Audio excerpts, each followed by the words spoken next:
Wir haben eine Auftaktveranstaltung gemacht Ende Januar in Berlin mit Helmut Schmidt und werden nun im Laufe des Jahres in Norddeutschland, in Westdeutschland, in Süddeutschland gemeinsam mit diesen anderen beiden Stiftungen öffentliche Veranstaltungen durchführen. Und wir wollen zu einem differenzierten China-Bild in Deutschland beitragen. Die heutige Diskussion beschäftigt sich mit Chinas wirtschaftlicher Bedeutung in der Welt und den damit verbundenen Chancen und Risiken für China, aber auch für uns hier in Deutschland und Europa.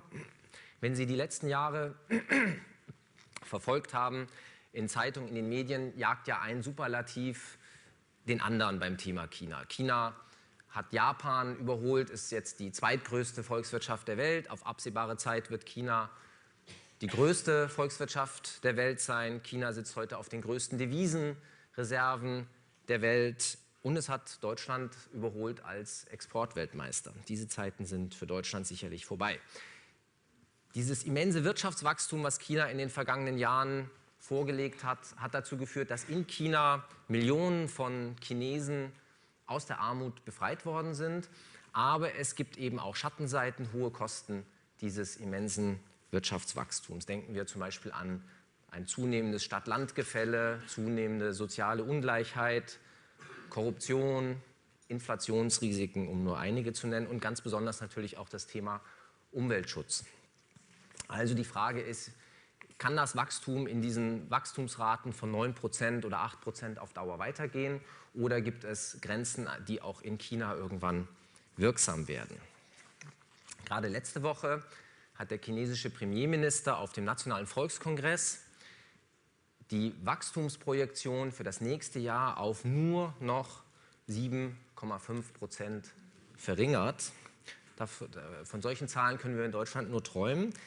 Es gibt auch viele in China und andere Experten, die dem etwas Positives abgewinnen, weil sie sagen, dann ist die Gefahr geringer, dass die chinesische Wirtschaft überhitzt.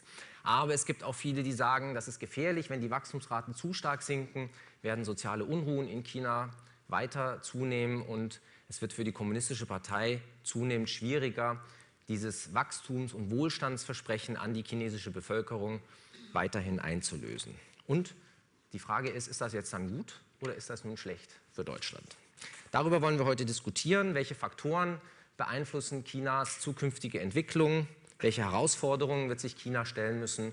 Und was bedeutet das alles für uns hier in Deutschland und Europa? Ich freue mich, dass wir heute Abend zwei exzellente Experten begrüßen können, die diese Fragen sowohl aus chinesischer Sicht als auch aus deutscher Sicht beleuchten können. Zunächst heiße ich ganz herzlich willkommen Herrn Wang Shuo. Herr Wang begann seine Karriere als Journalist und Redakteur 1995 bei der staatseigenen Zeitung People's Daily. 1998 gründete er mit Hu Shuli, einer der bekanntesten Wirtschaftsjournalistinnen in China, das Magazin Caixin und war dort 10 Jahre lang Redakteur und Manager. Das redaktionelle Team unter seiner Leitung hat mehrere Journalistenpreise gewonnen und Herr Wang wurde selbst bereits zweimal als Young Leader auf dem Boao Forum Asien nominiert. Zusammen mit Hu Shuli gründete er 2009, also vor 3 Jahren, das Wirtschaftsmagazin Caixin Media, wo er heute als leitender Redakteur für die Print- und für die Online-Ausgabe zuständig ist. Vor kurzem wurde Herr Wang außerdem als Young Global Leader 2012 auf dem Weltwirtschaftsforum geehrt. Heißen Sie mit mir ganz herzlich willkommen, Herrn Wang.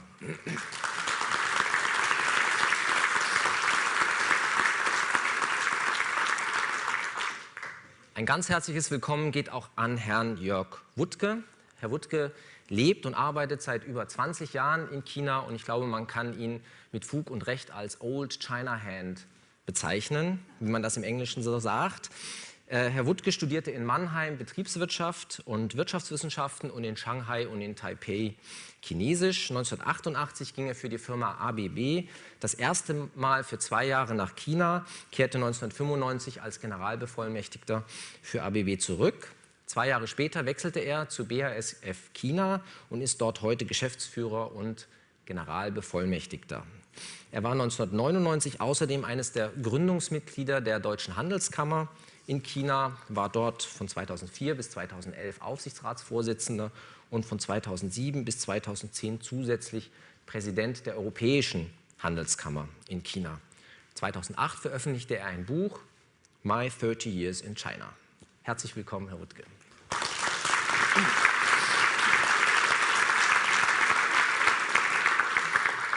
Last but not least darf ich ganz herzlich begrüßen unsere Moderatorin heute Abend, Frau Sabine Stricker-Kellerer.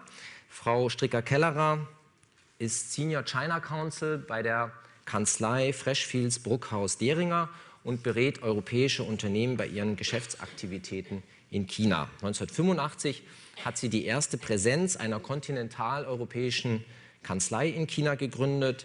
Sie hat über 25 Jahre Erfahrung in der Beratung bei Gründung, Strukturierung und Umstrukturierung von Auslandsinvestitionen in China. Sie ist außerdem Mitglied des Außenwirtschaftsbeirates, des Bundeswirtschaftsministers und des deutsch-chinesischen Dialogforums. Liebe Frau Stricker-Kellerer, wir freuen uns sehr, dass Sie heute Abend uns durch den Abend, durch die Diskussion leiten werden.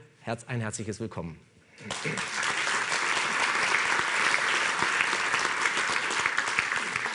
Ich darf Ihnen nun allen einen aufschlussreichen, interessanten und spannenden Abend wünschen.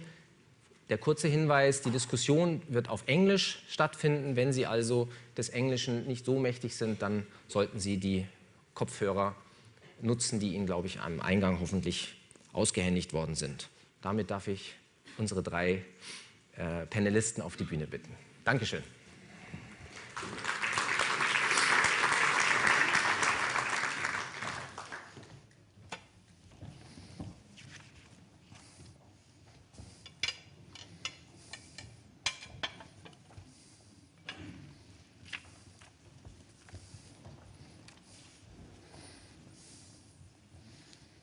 Thank you very much, Mr. Paulsen. Good evening, ladies and gentlemen. Growth without limits is our topic, with a question mark, of course. I'm really honored that I have these two distinguished panelists who will create the evening with their enthusiasm, which I have known for a while. We will spend the first few minutes looking back before we look about the coming growth. We look back to the past growth first. We look back and try to put it in a nutshell by a journalist and a veteran industrialist, in a nutshell, what were the growth factors for China's economic miracle. And then we look forward what the challenges are. Mr. Wang. Thank you. There might be 1,000 reasons for China's economic rise, but to me, two among them are most important to me. I think the first is a rural reform in 1980s, which liberated farmers from the farmland and turned them into industrial workers. And the second is China's WTO accession in 2001, which integrated Chinese economy into the world economic system. I remembered that right after 2001, the major newspapers around the world started to talk about that China became the world's factory. And then 1 year later, they started to talk about that China was exporting deflation to the whole world because we are using such a large pool of cheap labor force. And then 2003, RMB's exchange rate became a serious international issue for the first time. And then another year passed, according to these same newspapers, that China's rise became unstoppable. I think, looking back, rural reform in the 1980s and China's WTO accession in 2001, both are not unique recipe from China. They are part of the normalization process of the economy away from total state control toward market economy. These are basically internal liberalization of the economy and also the globalization. These are the true driving forces for China's economic rise. As far as as far as this normalization process continues, I have every confidence into China's economic future. Thank you. Jörg Wuttke, Mr. Wang links immediately China's growth to an international aspect, to globalization, to WTO accession, which is quite surprising because we would normally think China's growth criteria would come from a more domestically driven decisions. What is the perception from the West? What could be the key criteria for the growth? First of all, I'm very happy to be back because what my bio omits in the beginning is actually I grew up in Hamburg as a kid. So it's funny to be back to try to explain China. Well, let me go even one step more back than Mr. Wang did, because I think the real kickstart of the Chinese economic growth model was Deng Xiaoping's decision to give every farmer a plot of land. This plot of land gave them basically the stability and the income in order to go into private market, which is a very significant development because this really distinguishes China from India, where you don't have any land reform. So the kickstart number one was basically giving people land property in order to build their business on.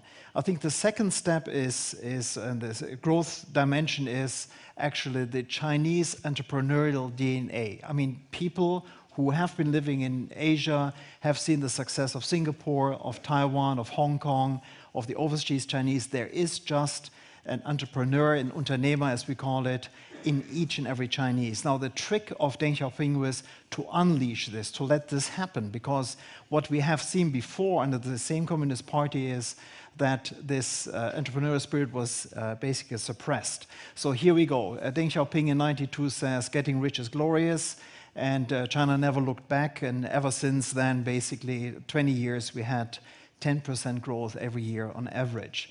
So what makes now this country, beside these two criteria of having property, and the second is just having this kind of culture that helps entrepreneurialism, is also the fact that China is urbanizing, meaning people go from the countryside to the cities. And to give you a dimension of what's happening there is 1% of population every year. In short, China builds New York once a year. And you can imagine what kind of construction, what kind of things happens there. And secondly, this other dimension is just China is growing fast because it has very few children, very few old people, meaning consumption is high, meaning relatively high, as well as that you have little money to put aside for children education and for old age, which is going to turn against China in 10 or 20 years from now.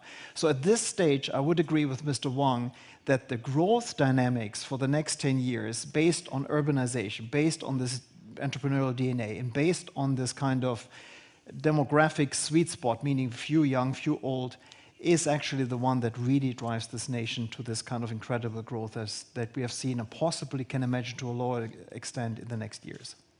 Okay, so we have like a milestone every 10 years. We talk about agriculture, rural reform in the 80s. We have Deng Xiaoping's trip to the south in the early 90s, WTO accession in the 10 years ago. So now moving forward, China changed like the world changed. Nothing is the way it was before. What are the key challenges? What will keep driving us to growth? First, according to most recent Bloomberg statistics, that among the top 10 global banks, 4 banks are from China. Among the top 10 Fortune 500 companies, 3 are from China. And the last time this thing happened to an Asian country is 1980s, Japan, right? And so China is no Japan because our Chinese population is relatively young. And also, I agree with Jörg that maybe for the first time in Chinese history, the entire population is working so hard, extremely hard, to get rich as soon as possible. So if only we don't screw up, the Chinese economy will take care of itself from the perspective of growth. But to not screw up is not an easy job, actually. There are many challenges. I want to name just 3 of them. I think the first is that we need a nationwide, unified, and portable social security system. Today, the social security system, including medical insurance system and the pension system, are fragmented and inadequate and are managed by local governments, which means they are not portable. Hundreds of millions of migrant workers are coming out of a countryside to work in the cities. Few of them enjoy any social benefits. For the lucky few who really does, they are not portable. So this current social security system is discriminating strongly against social mobility. It's unfair, unsustainable, and in the long run could be very destructive. It should be replaced by a unified, portable, nationwide social security system as soon as possible. Secondly, my second point is that we need another round of land reform. As Jörg has pointed out, the first land reform in 1980s enabled the farmers to have partial ownership right to the lands. The keyword is partial. The Chinese don't never give clear legal protection to farmers over their land rights.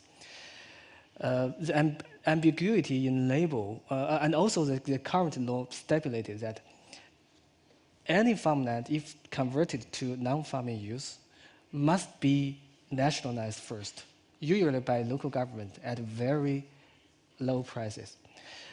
And in many cases, farmers are forced from their own land. This has become the #1 sources of social unrest in China. Currently, the central government is trying to keep the status quo, but I think their effort is futile. Across the country, at provincial level, at the city level, local governments are trying to work out different arrangements with the farmers. It's an ongoing, grand, big social experiment with profound consequences for China's future. I don't think anybody has a specific answer to it, but we will see in the coming years very quickly with very profound consequences.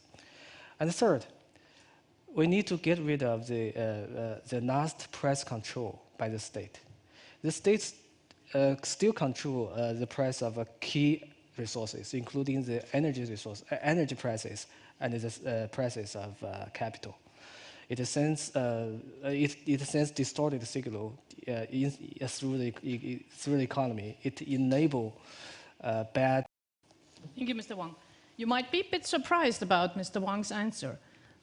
The answers he gives us to the question on the future of economic growth, 2 out of 3 rest in the social area. Social security system, labor reform. So it's not primarily, the economic players he's touching upon. Of course, the third one was price reform, which is sort of what the state does, right? And we come back to that, to the other players later in the evening. But that is very interesting, and we come back to what the economic factors are. What do you want to add, Jörg? Well, put China into perspective for a moment, why it really matters to us. I mean, China is, as you all know, 1.3, 1.4 billion people. It's actually not a country, it's a continent. If Germany would be a province of China, then it would be province number 4, as 3 provinces have more people than the Federal Republic of Germany. So the dimension of challenges that nation, that continent is facing is unprecedented. Because I would argue that over the last 10 years, China had an incredible run of 10 years of 10% growth. And as many of us say, they have possibly plucked the low-hanging fruits. It was easy to achieve that because of cheap labor, cheap capital, this hard-working style that Mr. Wang was alluding to. So what's next? You're facing now 10 years, and we think in 10 years, because the new administration coming into office in October will be facing 10 years under their rule, is going to face aging China. You can't run an economy at 10%. It's impossible. Wen Jiabao, the prime minister, just put China at 7.5%, because if you go on like 10%, at this stage already, China produces 50% of the cement of the world. And they need 8 to 9 million barrels a day of oil. If China would grow on like this, we would have no oil and you would have no cars to drive unless you have an electric vehicle. So the transition from this kind of growth that China had over the last years to the next 10 years is going to what defines the economy of the next years and what's going to define your price structure here in Hamburg, as well as what kind of products we can still produce, because we're not going to have more oil or more of many of these commodities. So the growth driver for China is they have to leave this growth model and move to another one. They have to stop building too many roads, too many cities, too many harbors, too many airports that are hardly utilized, and actually get the money in the pockets of people so they can consume more. Because the model you have now in many ways is very low interest rates, companies find it easy to produce, again, another cement plant, another chemical plant, another car manufacturer, the feared overcapacity all of us are talking about, that in many cases then spills over and harms international trade. So to go into kind of get more money, get the interest rates higher, get more money into the pockets of people so they can spend more, consume more, buy more products, value services more. This is nothing that can happen overnight, certainly not over the next 1 or 2 years. This is a decade task, and I don't fancy the new leadership to take on this task. Thank you. One of the key criteria, or one of the key targets of China on Chinese government, is to build an innovative society. That's the new growth model.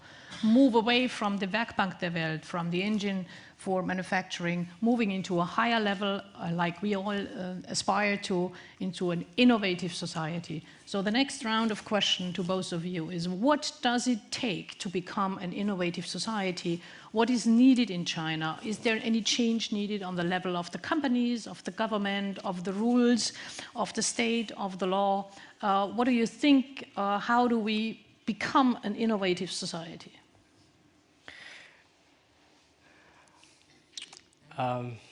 It's a cliche that Chinese people are not very innovative. They just copy. No, this is only short term. On the long term, they have been very innovative.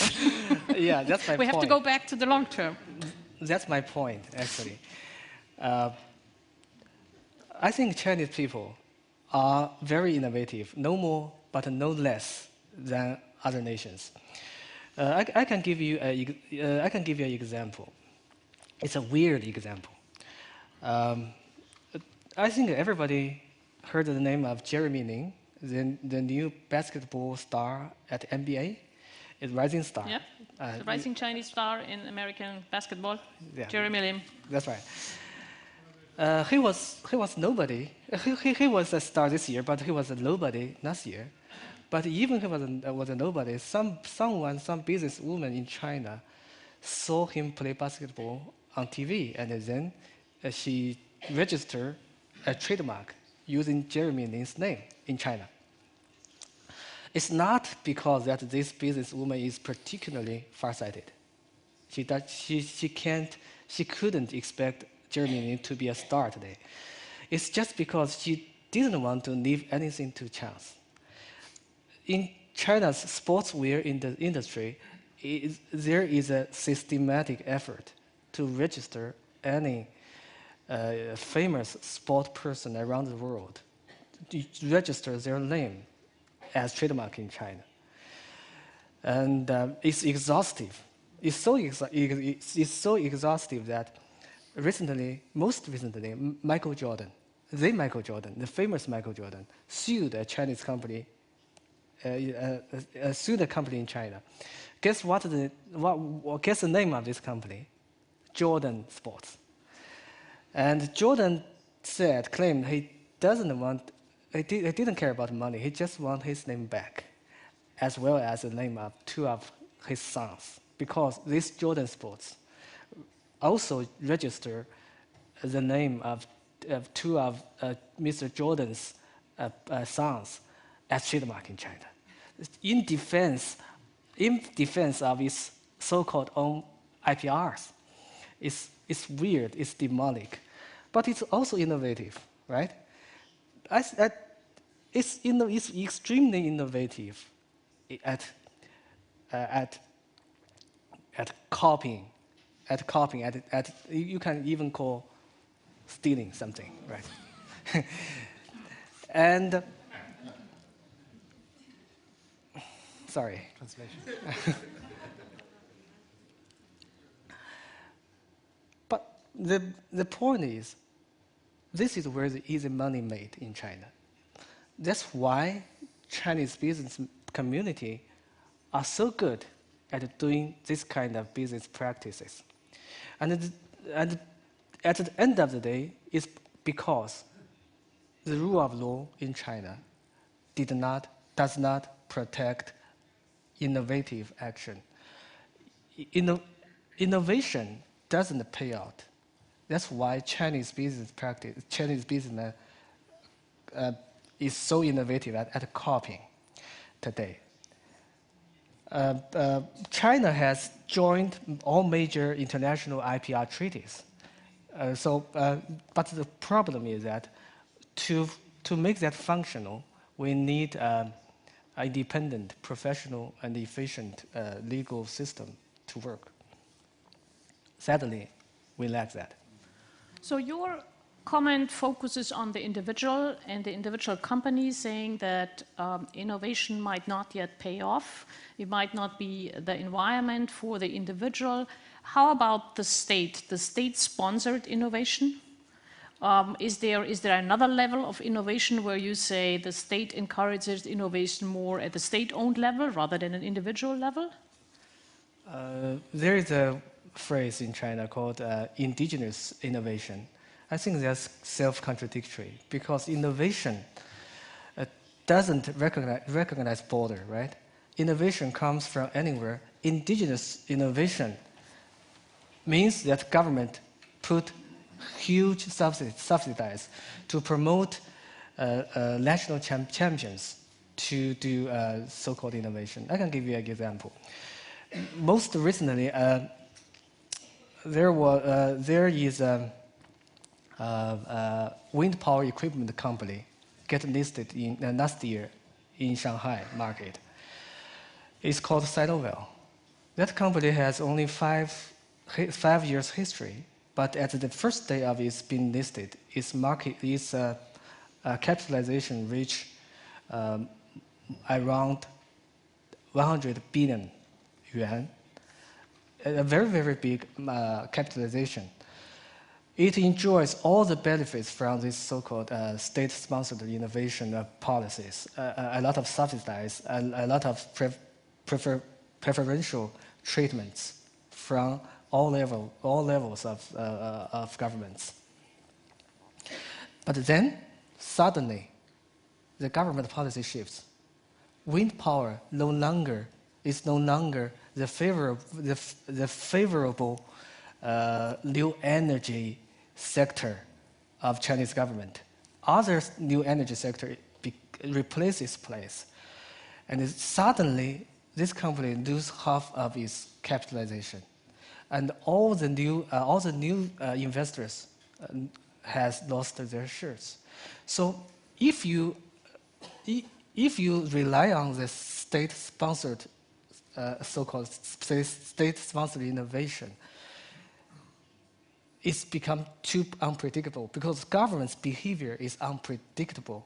The reason why this wind power sector is no longer favored by the government is the reason is very simple, because a key high-ranking government official has left his post. That's the reason. So the innovation might come from state-sponsored innovation, might come from the individual. There was one author once who said that China is like a big private equity fund, a giant venture capital fund. It can afford to spend so much money on innovation where only part is successful and the other part goes down, like Mr. Wang says. Jörg, what do you say? Well, China gets labeled in many forms. I agree with Mr. Wang, as if it's state-sponsored, it might carry some distance and then sort of it breaks apart. I mean, we have seen state-sponsored innovation in the Soviet Union, and they're still driving the Moscovich. So nothing to worry about there. I think that it's not the Chinese individual that is at fault, because there's a lot of brain power between their ears, certainly. And 50%, half of all the science and technology PhDs in the United States universities are done by mainland Chinese. That just shows you the ability that these people have. Now, how come that all of a sudden you have California coming up with these great products, and in China we still wait for this product that we buy on the shelf and is clearly made in China, made by Chinese, innovated by Chinese? Possibly it's the system. It is a system which actually doesn't breed innovation, because it shelters competition, state-owned enterprises. Capital is too cheap, meaning why should you come up with something new if basically money is around the corner? Labor is too cheap. It's not a conducive, positive environment for innovation, I'm afraid. Also, IPR laws are not very good. And the companies that suffer from that is the private enterprises. You hear always foreign companies complain about violation of IPRs, but actually 95% of all cases in Chinese courts on IPR is Chinese against Chinese. It's private companies trying to hang in. They put in their soul, they put in the money, and then they get copied by someone else and they lose everything. The sad story is that, yes, this country is full of innovation potential, but at this stage, it has very little traction in order to make this happen. What would make this happen is what makes it happen here in this country. It's competition, it's transparency, and it is the rule of law, meaning that you know you're protected and you will have to be better than your competitor in order to get there. China is a highly competitive environment in not the right context. It is still sheltering the big ones and basically has hyper competition on the private sector. So in a way, to make this change the system is not to pour more money at the whole economy. This indigenous innovation Mr. Wang was talking about, in order to come up with 2 or 3% of GDP, oh my God, everything is going to be Chinese in the future. If you put water on sand, it doesn't grow anything. So what it takes is a change in system, rules of law, basically having a trust between universities and companies, which actually is one of those growth drivers in this country, that companies can work with universities and they know they're not going to leak this, and the universities know the companies are going to pay for this. This is not common in China. So nothing to worry, I think, from a German point of view, but actually it's a pity that China doesn't innovate and develop these products, because in many ways we would need innovation from China in order to have Chinese products that make our life richer and better. Let's come to the second part of the title of this evening, which is the rising global economy, China's rising global economy. And let's look into two ways. The one, foreign investment going into China since 30 years or 20 years or 25, and China going abroad, China going out, as the official term is, and how we see this. Let's first come to foreign investment into China, which we have seen now for 3 decades, starting in the 80s, where China was eager to attract foreign technology and capital, something we can't even dream of these days, that China still needs capital, you know. So at that time, it needed capital and technology. Then later on, we moved to a period in the 90s and early of this century where there was a kind of a market economy movement of moving around the foreign companies and Chinese companies and cooperating. And now China seems to be a bit more selective again in what foreign investment it wants to attract or not. So what do you think is China's perception of foreign companies in China? Did it change? Does it still need us? Is there a different view on it these days than it was 10 years ago? It's impossible to overestimate the importance of FDI into China. FDI is foreign direct investment, just for the translation. As you have just said, that FDI into China, I think, brought 2 vital capital to China. The first capital is financial capital, which was vital 20 or 30 years ago because we lacked capital at that time. It's less important today, but still important. And the second capital is I call it institutional capital, which means human capital, management expertise, and global strategy, global vision, something like that. They are even more important today than before because Chinese companies are starting to go onto the international stage, and these are precisely the things that they need to learn from. And I think that there are also another dimension to view multinationals in China, that they have a unique role to push China to adopt international practices. For example, one of the major requests of multinationals in China today is that Chinese government should join the government procurement agreement under WTO.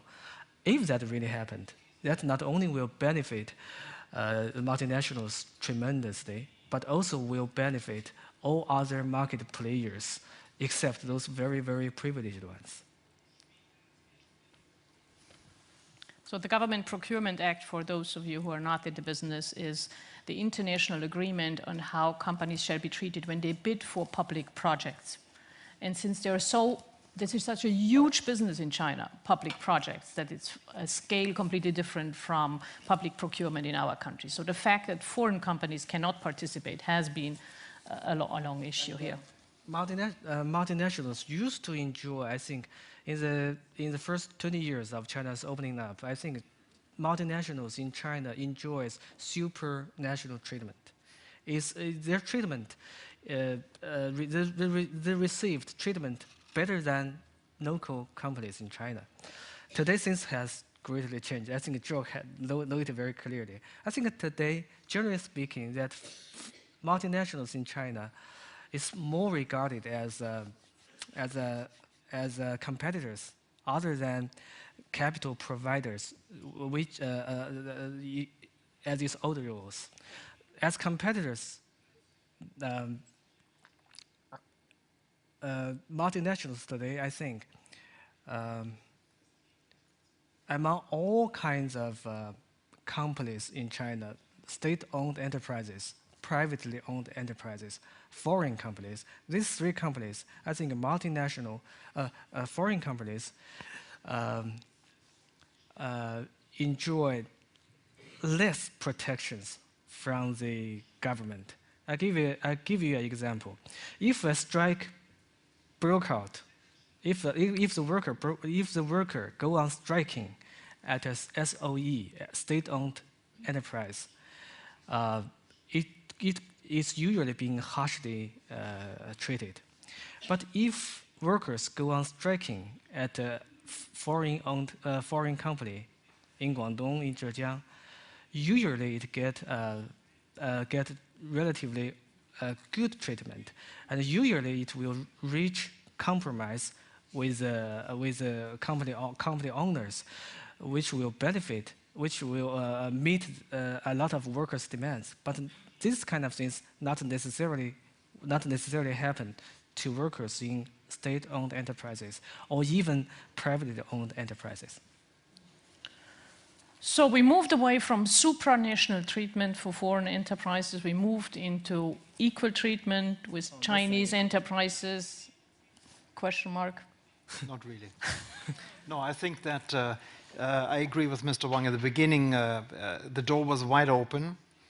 Tax treatment was positive. The government wanted to have the blue chips like Siemens or Volkswagen or BASF in the country. And of course, then after a while, the local competition came up, and then they say, so why should we just leave this market to the foreigners? Let's sort of squeeze them in the corner, develop our own guys, and then at the end, when we have learned from those fellows, let's kick them out.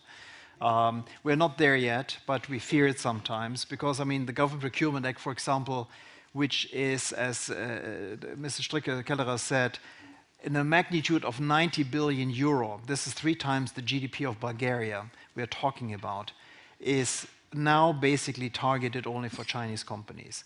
And the most recent development was, for example, on cars, where the government now made a new plan on saying, you know, we only buy Chinese cars, meaning not joint ventures, so 40% Audi, 60% Chinese, or 50% Volkswagen, 50% Chinese, only Chinese, which is a development just 2 weeks ago, which makes us all puzzled, like, so if we invest in China, how come we're not Chinese? Something that Prime Minister said 2 years ago very clearly is, when you invest in China, you're going to be Chinese. So in other words, if you produce a Ford in Cologne, you cannot sell it to the police because it's state-owned. And subsidy out of this. So we worry about this access. We worry about the door closing shut. And we see a group of Chinese leaders coming in that actually worry as well, luckily for us, and sees that competition is good, that foreign investment still brings better environmental control, better corporate governance, and so forth. And so China has not basically gone down the road is only for Chinese, but we see some areas which is more difficult. It depends on the segment you're working in. But at the same time, some leaders have realized that foreign investment is still needed for the management skills and for the corporate governance. So the verdict is out there. We hope this side was going to win. So where is this relevant other than foreign investment going into China? It's also relevant for the second part. What we wanted to talk is Chinese going out, Chinese companies going abroad. We always talk about fairness and, you know, what can we do in China as foreign companies? What can the Chinese companies do here? So this is a whole basket of discussion. So Chinese companies now going out, going to Europe, buying companies in Europe, where we, you know, welcome the initiative, welcome the fresh capital coming in, and welcome the restructuring for some of the companies we need. But there is still quite a different perception of what the Chinese companies and the Chinese players think how Europe is, how Europe looks like, how difficult it is, or what the European companies fear, or what the media fear might happen when the Chinese companies come here. So let's start with the Chinese perception. What do the Chinese companies worry about when they become global and go to Europe? Let's focus only on Europe. Let's forget about the other countries for a moment.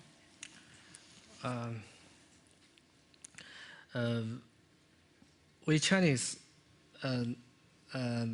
always remember the first big international merger case, which never happened, coming out of China, is Sinopec's acquisition of Unocal in 2005. It failed. A lot of many. Let us just say that was an acquisition the Chinese had planned in the United States, which failed for security interest reasons, or only for the business reasons? For many reasons. Okay, political intervention, but that was at the beginning of the century. When was that? 2005. 2005. Okay. 2005. That teaches going out Chinese business a lesson that international merger and acquisition could be very politicized. But I don't think that political risk is the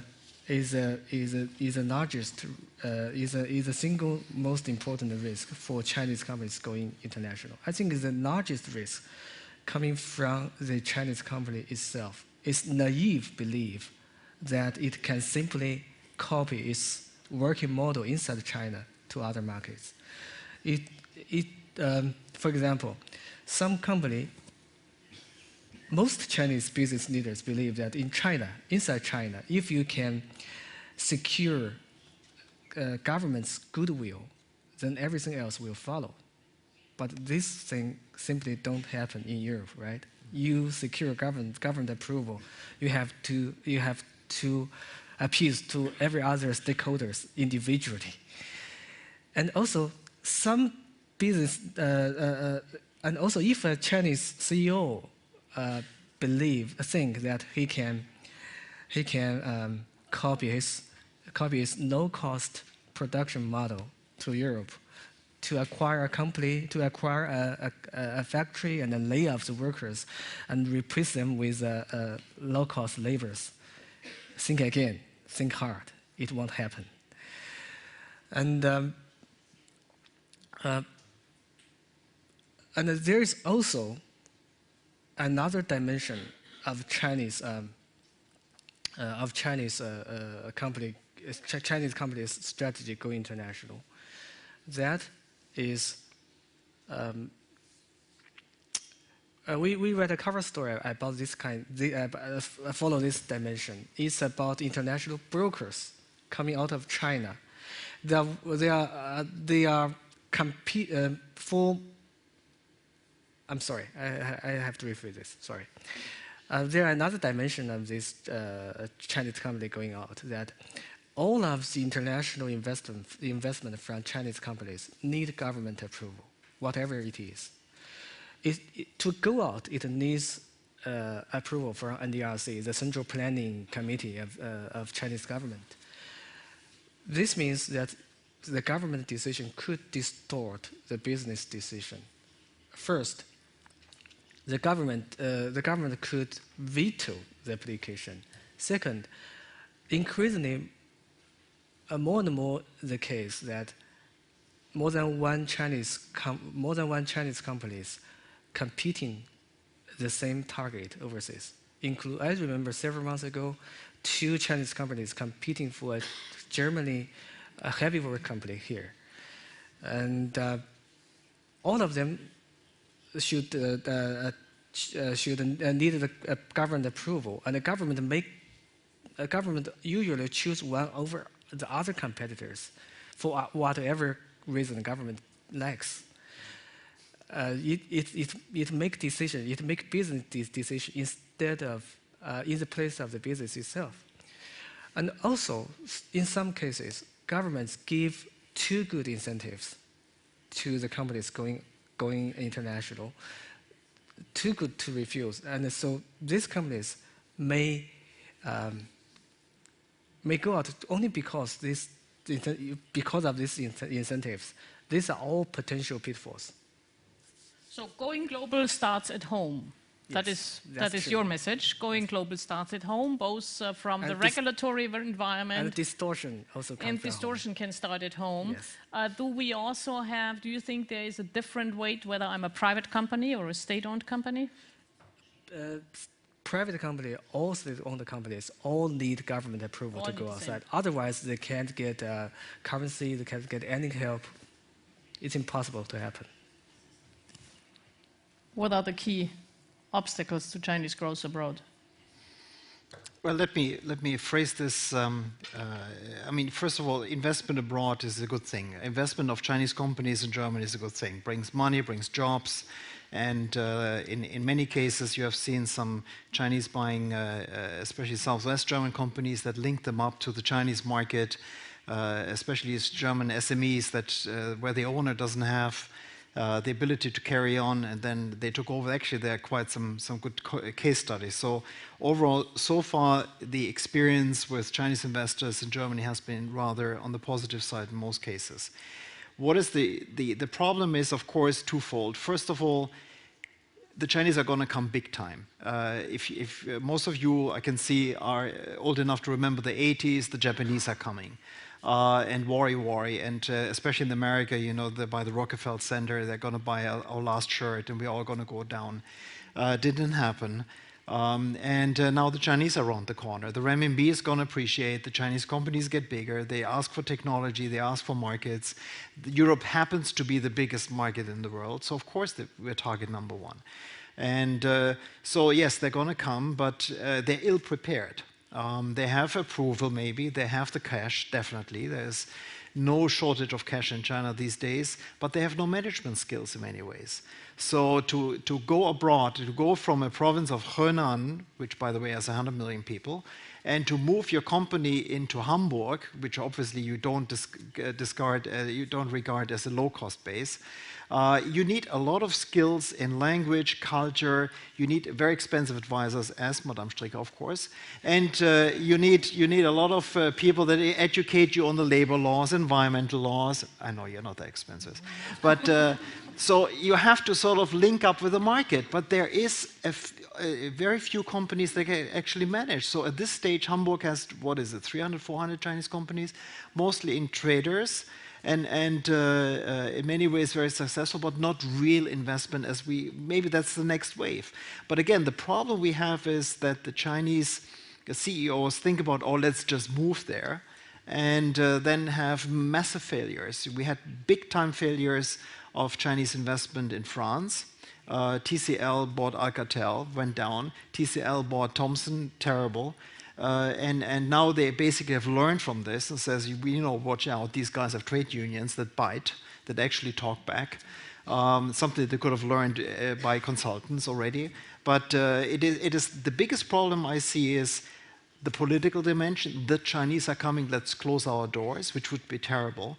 And the second is, if the Chinese manage to get through the door, that actually they can't manage this and leave behind rotten M&As, rotten companies, and so forth. So my hope really is that the Chinese business organizations, the German chambers, educate Chinese companies that want to come here, prepare them, so actually there is a win-win, meaning we get the jobs and the investment, and they get the profit and the returns in order to continue.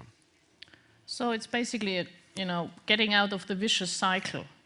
We have unsuccessful cases, which makes it even more difficult to get the approval back home, because back home, the state might be more nervous about it, and the more nervous it gets, the less competitive the bidders get. But we have lots of money, so could money pay? At least for the transition period. I mean, look at Opel, for example. I mean, Opel is the case, sort of, it's too important to die, but it's not healthy enough to keep it alive. So it's in the, of course, everybody looks to Beijing, and Beijing, actually, international automotive company BASF has looked at Opel and has shied away from this one. But in many ways, I mean, the Opel produces cars that would be extremely successful in China because the shape, because what kind of quality they are.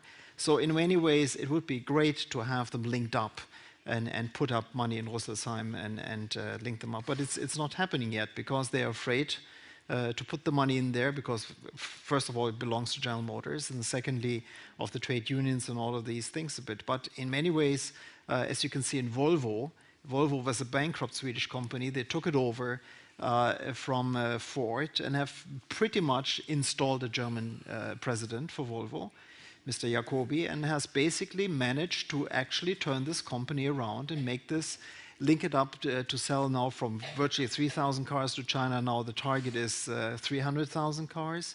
And there you can see the success around the corner. So let's hope that Volvo works out. Let's hope that maybe at one stage Chinese comes down the road and buys up Opel in Rüsselsheim. And I think this generation of Chinese entrepreneurs has been learning from their mistakes. As Jörg has said, Li Dongsen's TCL's disaster in France was replaced by Li Shufu's acquisition of Volvo, Geely's acquisition of Volvo. The founder of Geely is very, very clever. I'll give you an example. He signed an agreement with Volvo that he will not poach Volvo's engineering talents. But then the engineers of Volvo will retire. And after they retire, they are hired by the founder of Geely to work in China, to work for Geely.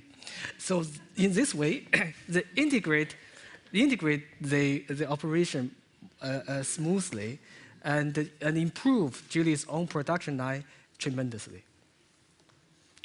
Which is just fine because it's the parent and the child, and the parent has any right to learn from its child. Yes. Okay, I think we have. It's 8 o'clock now, so we are allowed to open the floor for your questions, and are delighted to take your questions and try to answer them. Please, whatever question you have, you can raise them in either English or German. I'll do the translation for Mr. Wang Shuo. We left out quite a number of issues, so there is so much ground still to cover.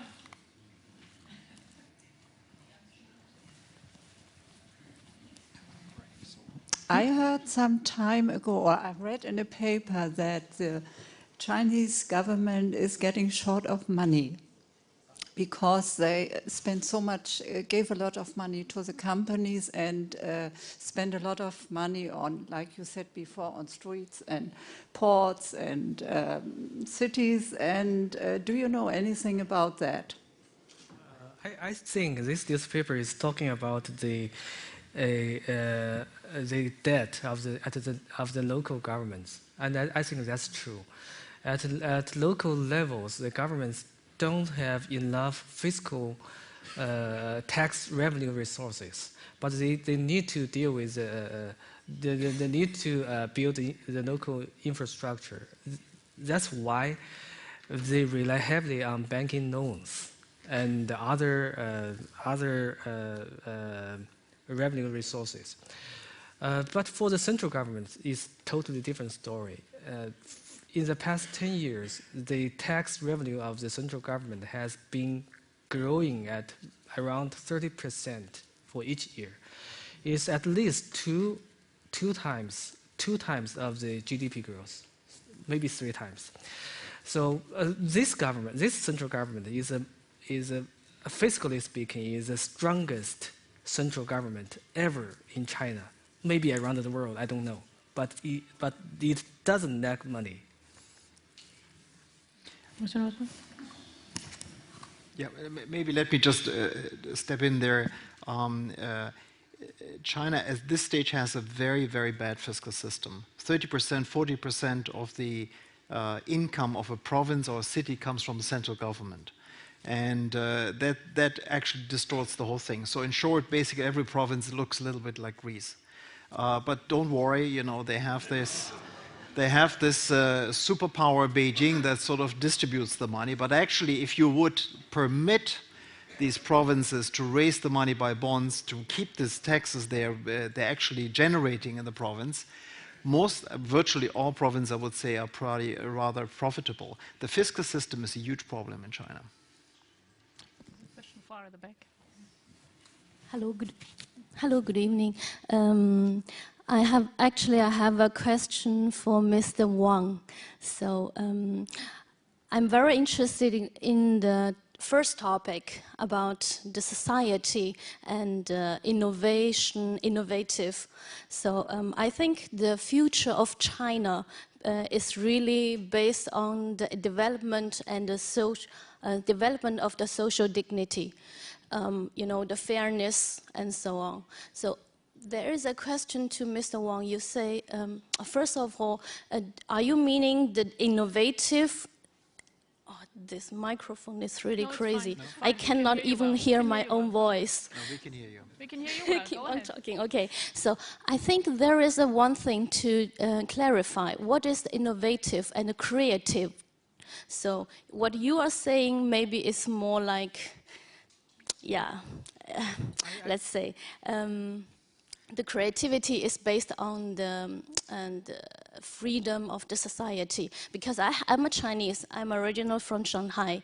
I've been living in Germany for 10 years. I really understand what Mr. The gentleman from BASF says. You cannot pour the water on the sand. There's no society, no surrounding, no system to breed innovation. But the question to Mr. Wang, I think you are a really fan. Maybe you are a big fan of the right development strategy of China right now. So how do you think? How can people be really creative if the social system or the political system doesn't really allow people to be creative? You cannot ask people to have fun, to be creative, under the enforcement. So how do you think? Where's I'm quite, curious. How can people be more creative under that social system? Thank you for giving me this chance to clarify myself. First, I want to say that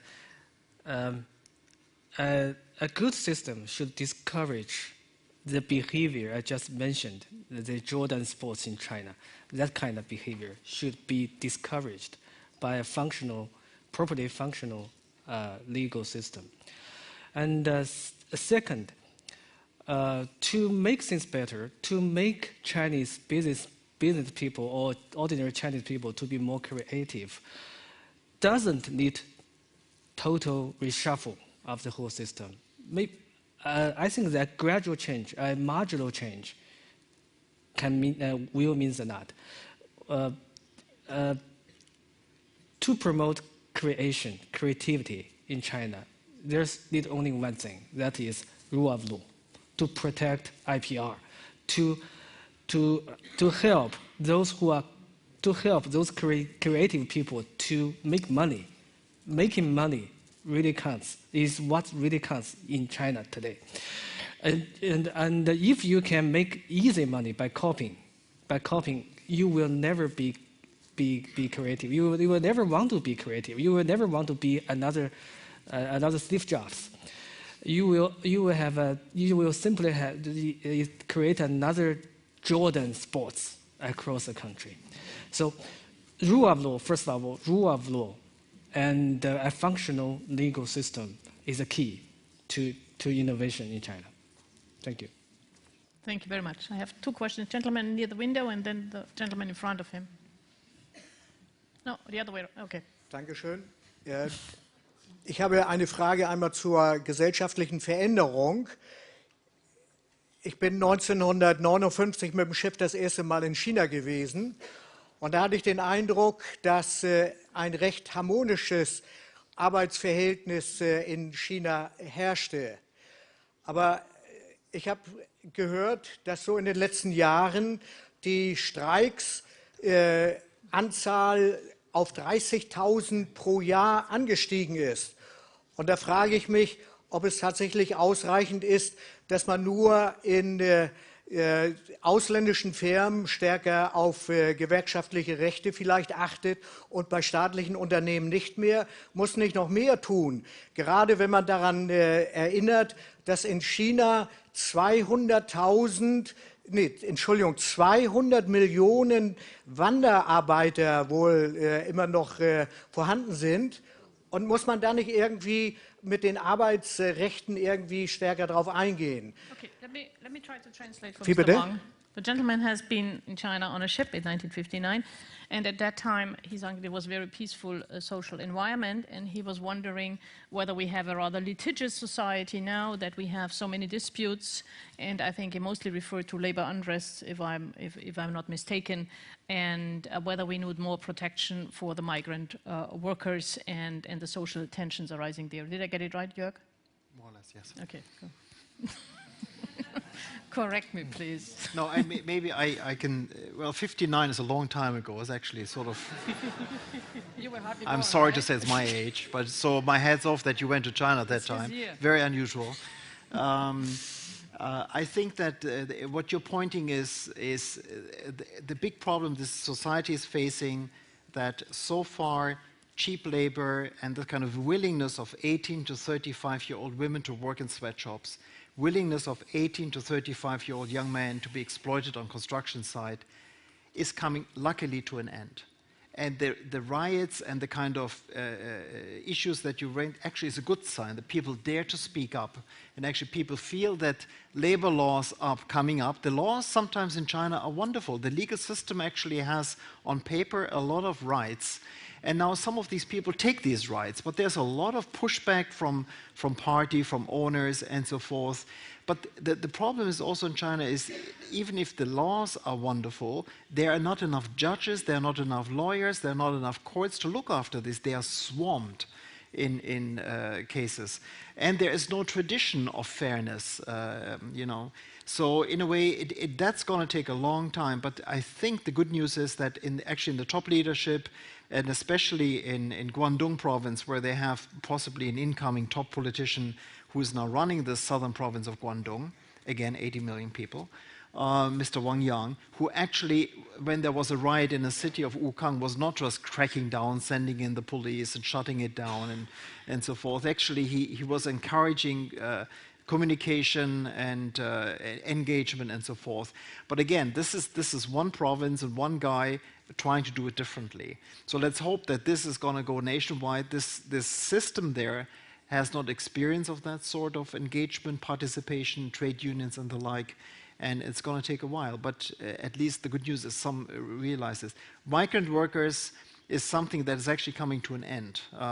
It used to be 200 million, 150, now I think maybe we talk 100 million. The good news is why it comes to an end is the interior provinces where these people come from are getting richer, and people say, hey, why should I get exploited in a sweatshop or in construction in Guangdong? I just stay in Hunan province and work there and have a better life. So the Guangdong province factory owners are screaming, possibly, I mean, if you read Gerhard Hauptmann's Weber, you know what happens there. They're screaming, but I mean, it's the right thing for these workers to say, guy, why should I go and work in a company for that long for no money maybe? So I think the development in China is very challenging for the leadership because what also is changing the expectation of people. In the old days, 10 years ago, if you're better off tomorrow than today, then actually you're fine. And basically, many, especially the middle class and migrant workers have passed this. It's going to be a far more difficult country to rule. I totally agree with Jörg. I just want to add a few words that 1959 is not a harmonious society. It's the beginning of the great leap forward and the beginning of the truly tragedy and the disaster. Herr Wang, ich habe eine Frage zu den 80 Milliarden Militärausgaben, die im neuen Haushalt sind. Gegen wen sind die gerichtet? Könnten Sie vielleicht über die Kolonialpolitik in Afrika ein paar Worte verlieren? Und dann sind genauso 80 Milliarden für die innere Sicherheit. Und Sie sagten ja selber, dass von den 3 Herausforderungen 2 sozialer Natur sind. Würden Sie da sagen, man versucht, das Soziale in den Griff zu kriegen über Wachstum? Es sollen aber, wenn Sie sagen 7,5% Wachstum, 4% davon erforderlich sein, um die Umweltschäden in den Griff zu kriegen. Da bleiben noch 3,5 über. Damit haben Sie die riots on the street. Okay, the question is about the military budget and the budget for the internal security. And what this money is for, what it's directed for. Jörg, help me. I didn't take notes. And I think that covers it. Whether the environmental damage, you know, because out of the 7.5 gross percentage, you need already 4 to undo the environmental damage, and whether that's part of it. So these were the 3 things: military budget, internal security, and environmental damages.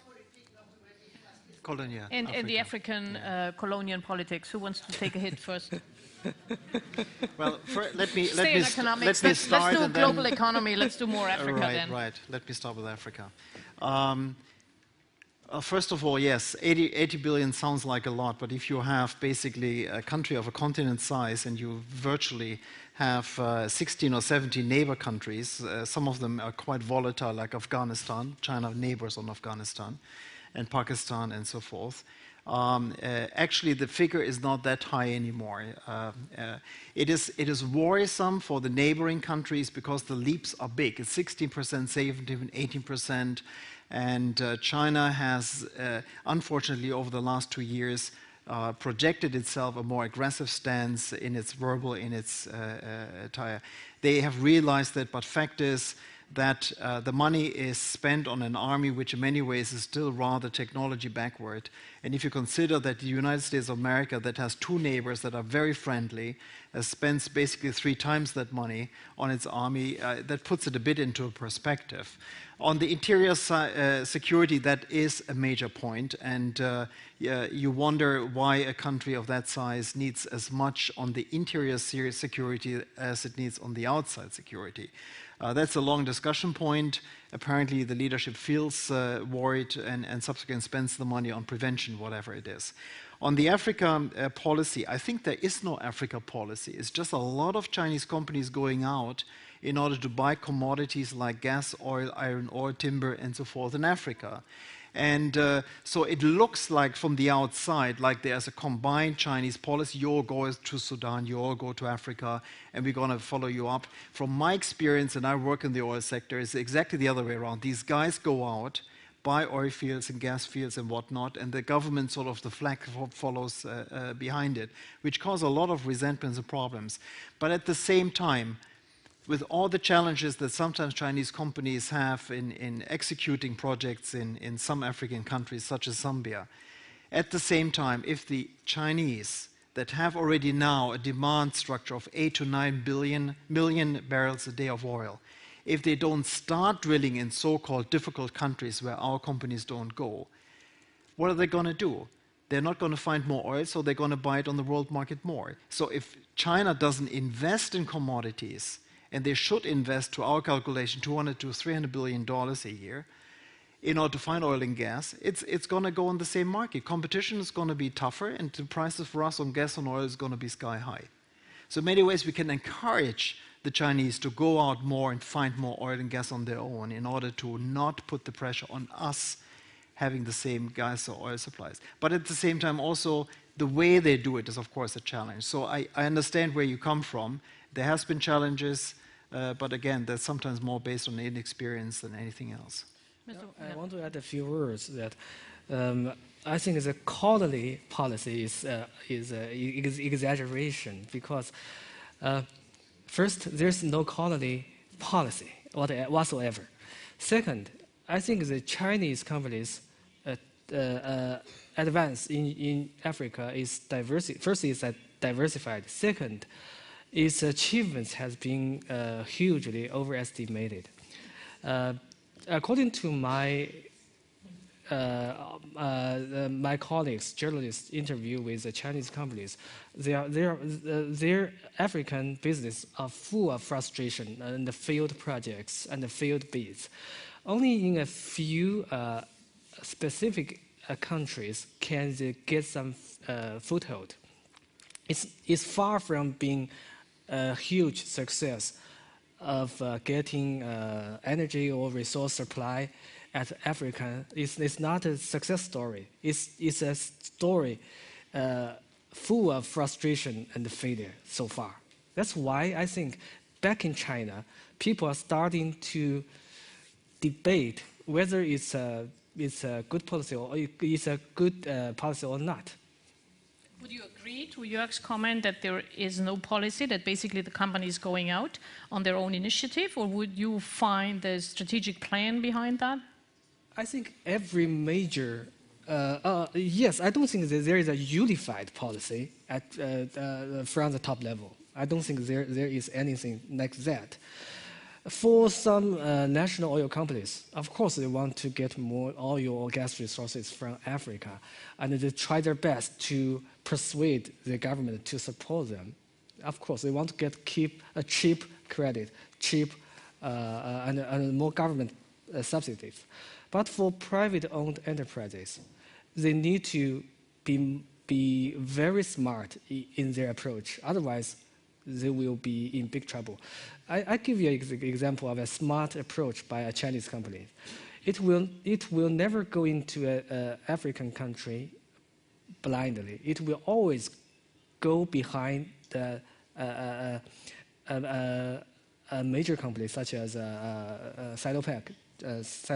If Sinopec get a big project somewhere, this private company is a heavyweight company, will follow up and to do the infrastructure building for Sinopec.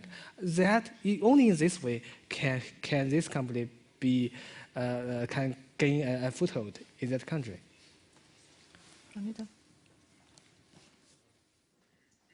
I thought I was the next online. Can you hear it? Yes.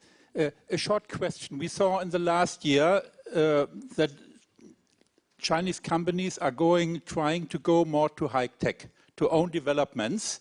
Do you think that this development will go to more protection for intellectual properties from inside China? We are always complaining from the outside that it's not protected.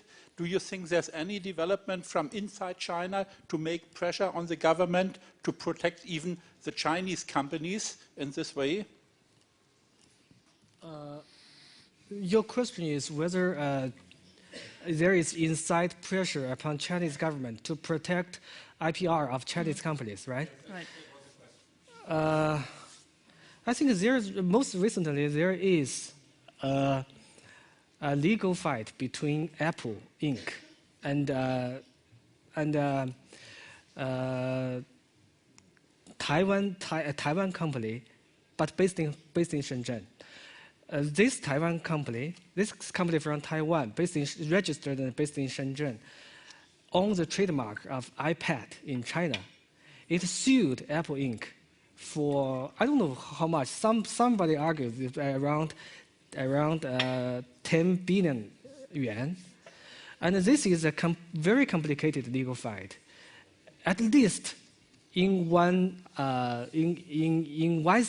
side of this fight, this local company get the support of one local court, which temporarily forbid iPad sale in China. But of course, this fight this legal fight is still an ongoing fight, and then later another court reversed the verdict, so the we can continue to buy iPad in China, fortunately. But things are very complicated in China. That I think to protect IPR protection is not an issue of protection of only local or only international IPR. If IPR protection is improved in China, it's good news to both foreign and local companies, local innovative companies. Corinna Nienstedt, representing the Hamburg Chamber of Commerce. I have a question regarding China's perception of the current situation in Europe. We in the Chamber, we felt really strong worries, even anger, from the Chinese government as well as from the Chinese companies as far as the Euro crisis is concerned, saying that Europe is a developed country or a developed area and they should really start solving their problems at home in Europe. So my question would be, do you share this impression? How is the current perception of Europe as a political and economic zone? I think a lot of ordinary Chinese people believed that to bail out, the so-called bailing out the Eurozone first is a waste of money, and second, unfair to ordinary Chinese people because we are so poor and you are so rich. But if you look at the situation more carefully, you will know that European economy and the Chinese economy are so closely connected that if Chinese government decide to do something to help Europe, it is also helping itself.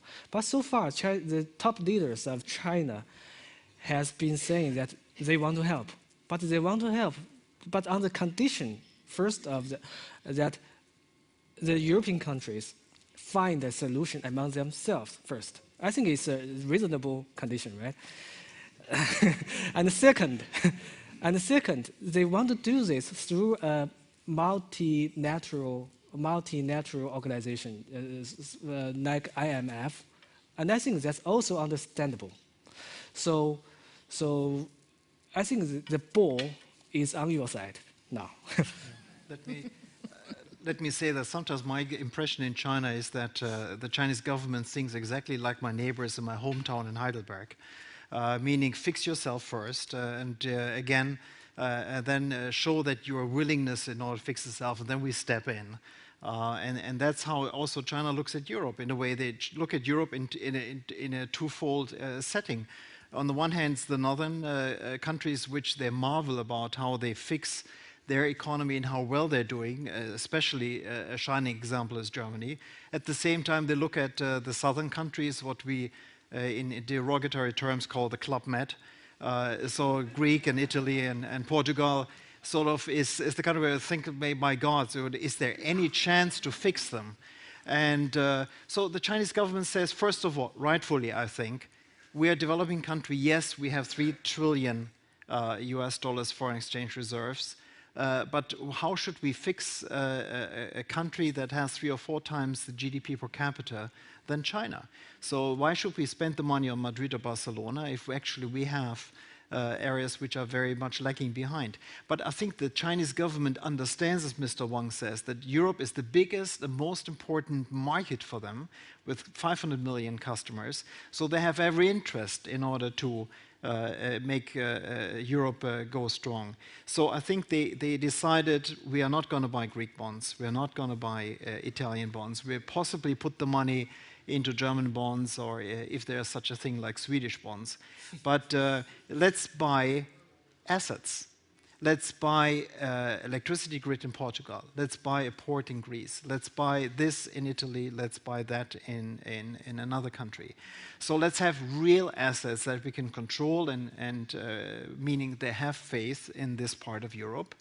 And assuming that the rest of Europe that is doing economically well, everything above the Alps more or less, is going to actually fix it, and that then Europe is going to continue. So on the one hand, they look at Europe as most important. They see that there are some challenges. They simply have no political will to spend the money on it. And yes, they are angry about the much of talks, but like many of us, who's to blame them? Yes, please. Where the nearest mic is for the gentleman here.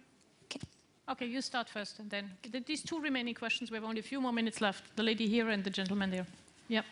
I remember one of the speakers mentioned that one of the key factors for China's economy to grow continuously is let Chinese people to consume more for the consumer. I have a question for our tradition. Tell us that we should save more for our future and for our next generation.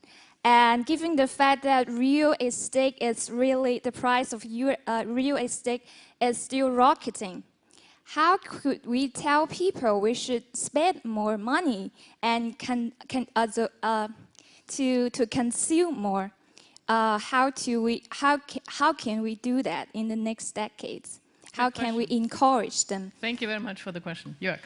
Well, first of all, the saving rate of the individuals in China is very, very low. There is this cultural perception that Chinese save, work hard and save more. But frankly, these poor fellows have negative deposit rates. So if you put your money in the bank, you get 2.5%. Inflation rate for a while was 6%, now is going down to 4, 3 point something. So every month you lose money. So first of all, it is a subsidy system where at this stage people put money, Mr. Wang and Mrs. Li put money in the bank in order to finance the SOEs or the companies to have cheap money. This has to stop. The interest rates have to go up at one stage in order to give the people some decent returns. Because the difficulty in China is how to invest, how to actually, as an individual, put your money somewhere where it's decent. So China, as a matter of fact, is not really saving a lot of money. The saving rate of individuals in India is higher than in China. And the second thing is that the saving rate in China is 50% of GDP, as everybody knows, but 30% of this is government and companies. So around 20% is individuals. So actually it's very little. So the trick in China is to make these companies actually contribute more to the economy. Frankly, in China, the SOEs don't pay dividends. So they make a lot of money, keep the money, and basically put it into another projects. The dividend payment is the most crucial reform. The SOEs have to be treated like real companies and not like government fiefdoms. So there is a big attempt in many of the Chinese leaders now to go for this, and in order to then use this money and put the dividends of Chinese companies into pension, into healthcare, into school reforms, so that actually people have to worry less about their future. Because in China, if you're sick, there is no real insurance in many areas in China, you're really in trouble. School fees are sky high in many ways, and any visit and pension, you know, the pension scheme in China at this stage, if you take every urban worker, it's $400 US for the rest of your life. Even in China, that doesn't get you far. You want to add something? Okay. So we have the last question of the evening. Vielen Dank. Also meine meine Frage ist an Herrn Wuttke und bezieht sich auf die chinesischen Unternehmen nach Ausland. Also vor einiger Zeit hat ein chinesisches Unternehmen Sanyi, also das deutsche Unternehmen Putzmeister gekauft. Also wie bemerken Sie das?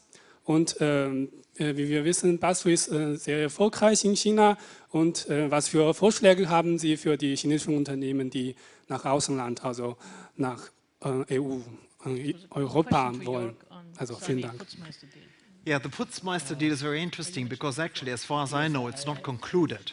Frankly, as Mr. Wang was talking about it, the Chinese government approved another Chinese company to buy Putzmeister, but just Sunny came in last minute in order to take this deal. Actually, Sunny is a very good private-owned company that has an amazing market share and quite a very, very charismatic and engaging CEO. So Sunny actually is a good company.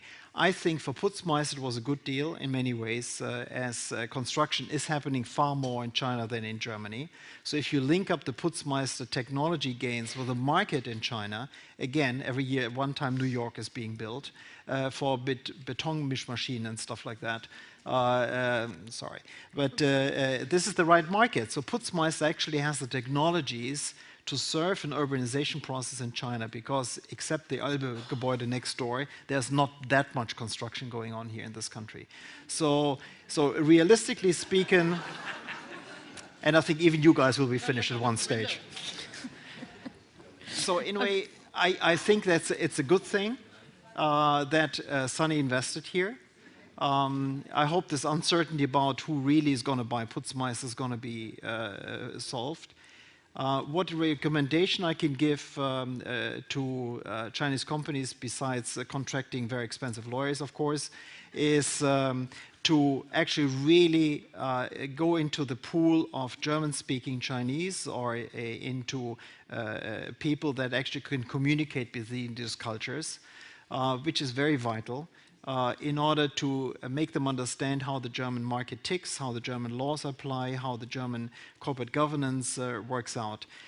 To be just successful in some province in China, to project yourself, you know, I have the right product, I have the money, no problem, I'm going to do it here, is bound to fail. There is a great Roland Berger study on Chinese companies going global. And it exactly shows the problem is the Chinese CEOs see money, product, and this is going to make my market. And the Roland Berger study has very clearly shown cultures first. How do we fit? And everybody who has seen German-French joint ventures knows exactly what culture problems can arise. No. Okay, so we come to a close, and I want to ask a last question to my wonderful panelists. We have the Chinese leadership change coming up in fall. So you're both sitting as the two new leaders.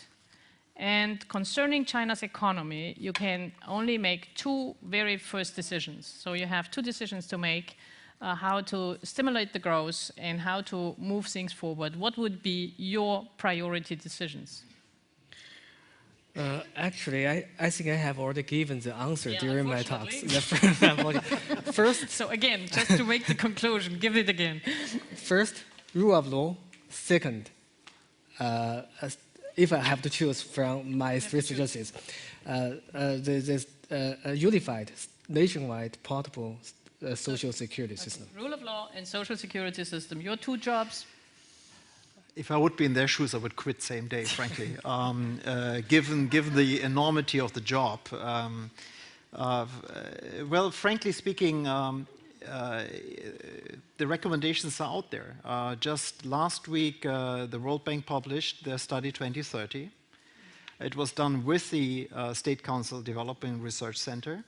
So it's a combined study. And it exactly lines out what you have to do in order to not become a Japan big scale, and not to become a middle income trapped country. All the problems the world can line out. If you don't reform, then you're going to be toast. And so you have the ability, you have still a window of opportunity to reform yourself. Again, the dividends of the state enterprises, the rule of law that's coming up. But this is not going to happen over the next days. So I think that the government in China has in writing pretty much what it has to do, but does it have the political will to tackle that and to go after interest groups that actually prevent these reforms from being implemented because people cashed in a lot of money? There's a lot of rich people. 40 members of the National People's Congress Parliament have $10 billion assets each, 40 of them. So there is an amazing divergence of rich and poor. So the answers are there, but is the political will there? So given what I see from these leaders, possibly yes. Thank you very much. Before we conclude, I want to have one very special round of applause from you. Mr. Wang Shuo said today that he has been traveling extensively, and I know, and of course his magazine has very global coverage. He's an extensive traveler, but it's his first day in Hamburg and his first day in Germany, so I wish him all the best and hope that this leaves him with the impression to come back again.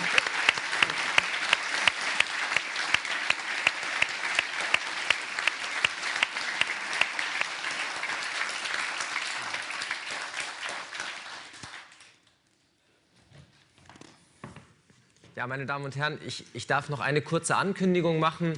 Die nächste Veranstaltung in der Reihe hier in Hamburg zum Thema Magnet China findet statt am 26.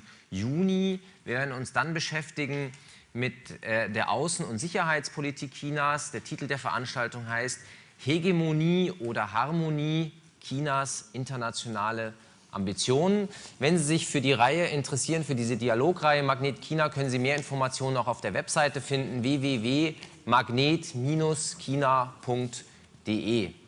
Ich danke unseren 3 Panelisten für die spannende Diskussion, Ihnen für die guten Fragen und wie immer laden wir Sie ein, das Gehörte bei einem Glas Wein zu vertiefen. Herzlichen Dank und einen schönen Abend noch.